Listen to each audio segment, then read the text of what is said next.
Vincent Vallée, vous êtes le directeur général du groupe Dumail. À l'occasion du congrès Arts et Métiers Grenoble, vous allez participer à la session autour de la santé en tant qu'utilisateur de l'appareil EOS Imagine.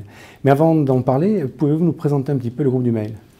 Alors, le groupe Dumail, c'est une structure indépendante, libérale, en fait, qui est composée de 29 radiologues à ce jour, 165 salariés, qui est présente sur Grenoble et sur Voiron, 5 sites sur Grenoble et 3 sites sur Voiron. Voilà, donc on est présent à la fois sur des sites indépendants et également donc, très présent dans les cliniques et les hôpitaux de la région, donc l'hôpital de Voiron, la clinique mutualiste sur Grenoble, la clinique des Cèdres, la clinique de Chartreuse. Voilà. Alors vous avez été un des premiers groupes à utiliser l'appareil EOS. Tout à fait. C'est un projet qui remonte il y a 2 ans maintenant, à peu près, effectivement, où on s'est posé la question à un moment donné d'apporter dans notre offre de soins une innovation, en tout cas un apport supplémentaire.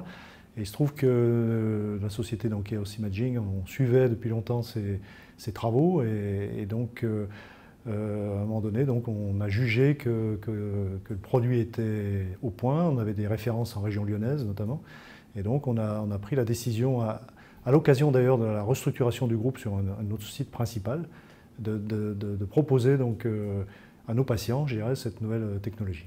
Alors c'était pour vous un pari, puisque c'est quand même une innovation. Comment ça s'est passé? Alors je dirais que ça n'a pas été simple, parce qu'on n'avait effectivement pas de référence, à part les sites dont je parlais, en région lyonnaise. Donc il fallait au départ, bien entendu, étudier je dirais, la faisabilité économique du projet.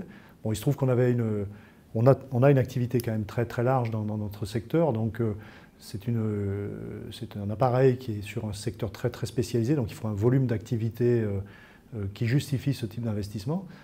C'était notre cas, donc je dirais que ça nous paraissait assez logique de faire cet investissement. Bon, puis je dirais qu'on a aussi dans notre ADN, comme on dit, une fibre d'entrepreneur, donc il y avait une part de risque, on l'a assumé, et aujourd'hui on est très, très satisfait de cet investissement. Alors juste l'appareil en tant que tel, qu'est-ce qu'il autorise, qu'est-ce qu'il permet?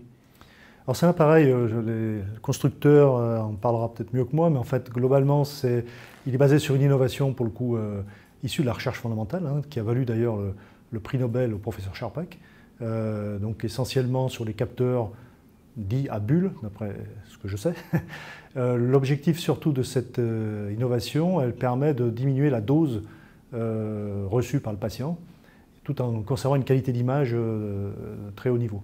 Donc ça a été vraiment l'argumentaire numéro 1 pour développer ce produit, en fait, et notamment permettre une amélioration dans la prise en charge en pédiatrie, notamment de la scoliose, qui est vraiment le cœur de l'offre, en fait. Donc ça permet, pour faire simple, de faire une acquisition en 3 dimensions du squelette humain, en position naturelle, c'est-à-dire verticale, et donc comme ça apporter donc, aux radiologues une aide au diagnostic et un suivi surtout très intéressant. Donc le fait de la faible dosimétrie, donc il est possible d'avoir un suivi beaucoup plus fréquent du patient sans l'exposer, et donc du coup d'avoir un bien meilleur suivi du patient. Notre application très intéressante, c'est de fait cette acquisition en 3 dimensions. On a également la possibilité de fournir des images en 3 dimensions à nos prescripteurs, notamment les orthopédistes, et ça permet donc du coup de s'interfacer avec d'autres systèmes informatiques pour permettre notamment la pose de prothèses de hanche, par exemple, de manière beaucoup plus précise, et de préparer, de planifier, comme disent les chirurgiens, la pose de la prothèse de manière beaucoup plus sécurisante pour le patient. Vincent Vallée, merci beaucoup pour cet entretien. Donc rendez-vous en octobre prochain à Grenoble pour entendre votre témoignage. Merci. Merci beaucoup.